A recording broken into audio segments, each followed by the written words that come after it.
Hello मंडळी, तर आज बनवले आहे तुरीच्या डाळीचे फोडणीचे वरण.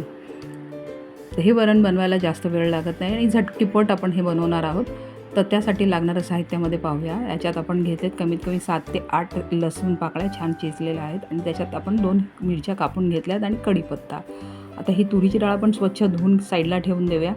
आता कुकरमध्ये आपण डायरेक्ट फोडणी करत आहोत. तर त्यासाठी आपण जिरं मोहरी घातली आहे. त्याच्यानंतर आपल्याला घालायचं आहे लसूण, मिरची आणि कढीपत्ता. तेही छान असं आपण परतून घेऊया. आता हे परतल्यानंतर ह्याच्यात घालायचं आहे हिंग घातल्यानंतरही छान परतून घेऊया. त्याच्यानंतर आपल्याला घालायचं आहे ह्याच्यात टोमॅटो. मी एक टोमॅटो घेतलेला आहे. टोमॅटो घातल्यानंतरही आपल्याला ह्याच्यात घालायचं आहे हळद आणि मीठ अगदी चवीप्रमाणे घालायचं आहे आणि त्याच्यानंतर छान असं हे परतून घ्यायचं आहे. हे परतल्यानंतर आपल्याला ह्याच्यात घालायचं आहे तुरीची डाळ, जी आपण धुवून आणि भिजत घातलेली ती तुरीची डाळ आपण ह्याच्यात घातलेली आहे.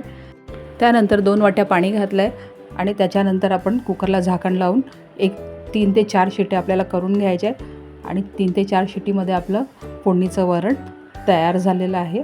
आता आपण सर्व करूया.